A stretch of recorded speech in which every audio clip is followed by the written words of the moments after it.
Now, across Texas, the issue is. I'm Stephen Dial in Dallas. I'm Greg Grugan in Houston.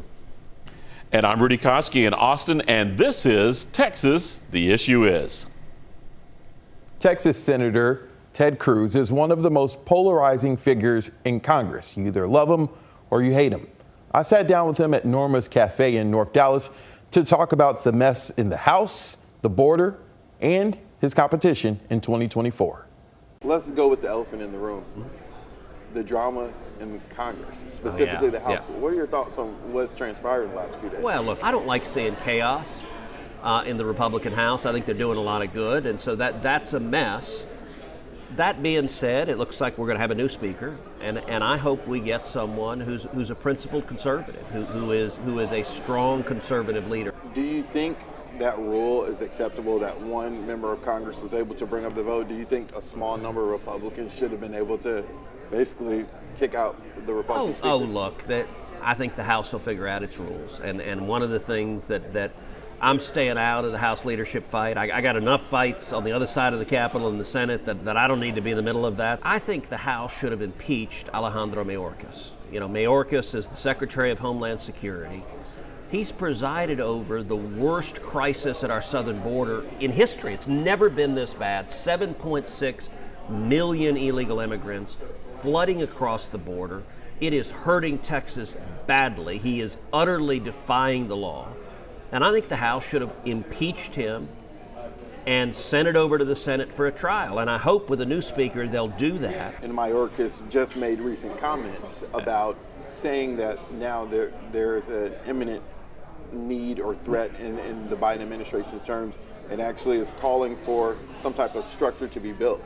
You know, he is, and it is ironic for them to suddenly be saying build the wall. I mean, it kind of is a little jarring, but I'll be honest with you, I don't believe it. I think this. You don't think they're going to build anything? Oh, they may build a little bit for the TV cameras, but this administration doesn't want to stop the crisis. The reason this is happening is because Joe Biden and the Democrats want it to happen. And the fundamental problem is not wall or no wall. The fundamental problem is that when people are apprehended, the Biden administration lets them go. It's catch and release. Now, as you know, I was not a fan of Barack Obama's. Yeah. But I got to say, on immigration, he by and large followed the law. Other than DACA, which was a very limited population, Obama followed the law. And so when he apprehended people, he deported them. Remember, Obama deported millions of people. Remember, the left got mad at Obama. They called him the deporter-in-chief. What Joe Biden and Kamala Harris are doing, no president has ever done. President Trump hasn't been in either debate. He's leading the polls. Is it time for some of the lower tier candidates to get out the way? I think we've got a real primary.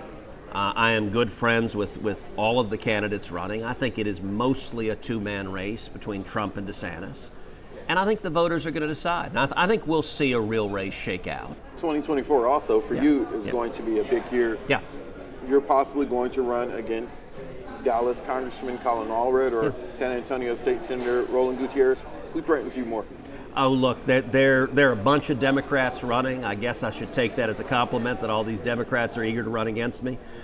I don't care who wins. I am completely ambivalent. Whoever wins, the Democrats have targeted Texas. Chuck Schumer has made clear that I'm his number one target in the country. So frankly, the Democrats could nominate a ham sandwich, and they're going to raise $100 million next year to try to beat me. Now, I don't think they're going to succeed. And the reason I don't think they're going to succeed is what we're doing in Texas is working. Colin Allred, you mentioned him. His first 4 years in Congress, he voted with Nancy Pelosi 100% of the time. Do you think Colin Allred will be your challenger? I don't know. I don't know, but it doesn't matter because any of the Democrats, you look at the Democrat Party, they all follow orders. They all just obey. And so they vote as a block, and whichever Democrat it'll be, they'll vote with Bernie Sanders and Elizabeth Warren and Chuck Schumer, and they'll vote for higher taxes. They'll vote for job-killing regulations. They'll vote to destroy energy, oil, and gas in the state of Texas. Senator Ted Cruz, thanks for your time. Appreciate it. We discussed a lot. Rudy Koski, what's your one word? My word, gridlock. Greg Rugen, what about you? Stephen, my word is fortified. The Fox Texas trio is back. Let's jump right in. It was a mess and a historic week in Congress. Rudy, what do you make of what happened? Right. It was a mess. And looking forward to next week, I'm expecting another political train wreck. I think Senator Cruz is overly optimistic that any impeachment article against any member of the Biden administration, including the president himself, will ever make it to the Senate because of all the dysfunction in the GOP. That's why my word is gridlock. But it's not just for the congressional chaos that he spoke about. My word has a double meaning just for him. A few days ago, ERCOT put out a request for extra power generation this winter. If the Texas power grid falters this winter, you can bet Cruz's vacation trip during the last freeze-up power crisis, that's going to come back and haunt him. It's already going to be a political issue for the Democrats, whoever they put up in the general election ballot. But gridlock sure seems to be a good word for the senator right now. Greg, does the drama in the House hurt Republicans more or help Democrats more? Stephen, in my view, this is the underwhelming Republican midterm performance fully metastasized with the GOP's lunatic fringe doing what whack jobs do. Sow chaos for the sake of chaos in search of the spotlight. Any party without safeguards against internal anarchy can't help but bear the scarlet letter W for weakness. So now we as a nation have full-blown paralysis in half of the legislative branch. Not a good look for the GOP. Can the Democrats exploit the meltdown they partnered in creating? That's the big question. Hard to return to Main Street and trash Republicans for allowing a coup when you, as Democrats, teamed up with the suicide bombers to bring it about. Tell me I'm wrong. Hey, all right. Rudy, Ted Cruz pounced on the border topic when I brought it up. The Biden administration now saying there needs to be some type of structure built. Is it too little too late? Well, I think the senator is right. If the Biden handlers don't backtrack on the announcement, I expect if anything goes up by federal contractors, what goes up will be limited and more political smoke and mirrors. Remember, Governor Abbott is still having some wall sections built himself, and the Biden administration's lawsuit against Abbott's border buoys, that's still active. Secretary of State Blinken was also in Austin Wednesday, and he was still pushing Biden's amnesty idea for undocumented migrants. So, anything goes, right? Greg, can President Biden salvage this topic on the border? I don't see how, even with a polarizing Donald Trump at the top of the ticket. Let's face it, Joe Biden has done exactly what Republicans said he would do 3 years ago. He has opened the border to millions of uninvited immigrants, and he's attacked fossil fuel production, the Lone Star State's #1 industry and source of generational wealth. In the last statewide election, every Texas Democrat was drubbed by double figures or better. That despite a statewide abortion ban, which should have fueled progressive turnout, but didn't.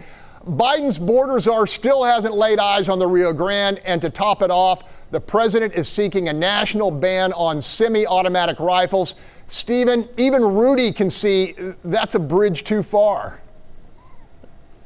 All right, this question is for you both. Ted Cruz says it doesn't matter who he faces next year. Democrats are already at a disadvantage. Rudy, you first. Do you think the border issue is just going to mess Democrats any chance of a Democrat beating Ted Cruz? Yeah, I think Greg's wrong here. I think that there's a lot of political wiggle room to play, mainly because the GOP is looking a lot like the New Orleans Saints from the paper bag wearing days of the 1970s. Dysfunctional, finger pointing, name calling, and finding ways to grab defeat out of victory. If that's not troubling enough for Cruz and other Republican leaders, the better hope the power grid doesn't lock up this winter, right? Greg, go ahead, man. Yeah, given the state's demographics, I'm guessing Cruz would rather face an African American with limited name ID than a Latino tacking to the middle. Regardless of which Democrat prevails in what's likely to be an expensive primary, attracting 100 million seems far-fetched, given that Team Blue will be defending many vulnerable Senate seats across the country. All right, that's all the time we have. To see this episode or any of our past ones, go to our station's YouTube channels.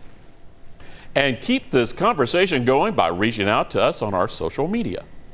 Okay, special session starting next week with lots of hard feelings in play. We'll be covering it. In the meantime, you tell us what you think the issue is.